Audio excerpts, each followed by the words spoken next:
और कुछ बच्चे तो ऐसे हैं जो बहुत ख़ास हो गए हैं, बहुत करीब हो गए हैं,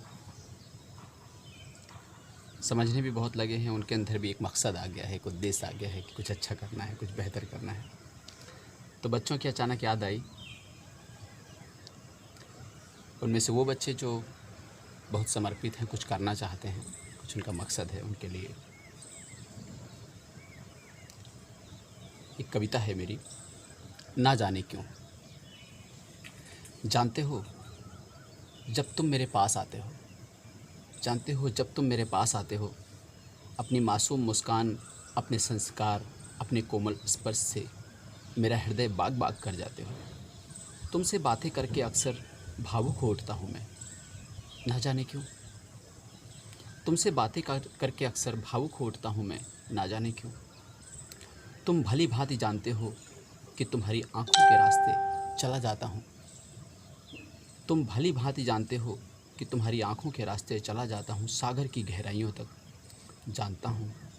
जानता हूँ तुम कहाँ जाओगे, नहीं नापता हूँ कोई रास्ता तुम्हारे लिए, नहीं हटाता हूँ तुम्हारी राह का कंटक कोई।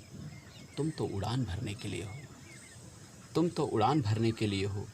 देखता हूँ तुम्हें आसमान की ऊंचाइयों तक। नहीं रोक सकता कोई तुम्हें, नहीं रोक सकता कोई तुम्हें। पंख फड़फड़ाओगे जब, तुम बहुत दूर जाओगे। मेरी आराधना सफल होगी, तुम प्रेरणा बन जाओगे। जग हित हेतु मानवता के जिस धर्म की पुनर्स्थापना के प्रशिक्षु हो तुम, जग हित हेतु मानवता के जिस धर्म की स्थापना के प्रशिक्षु हो तुम, उसके द्योतक कहलाओगे। शाश्वत सत्य को स्वीकार कर, अंतिम संस्कार को अंगीकार कर, एक न एक दिन। शाश्वत सत्य को स्वीकार कर, अंतिम संस्कार को अंगीकार कर, एक न एक दिन किसी और लोक को जाऊंगा।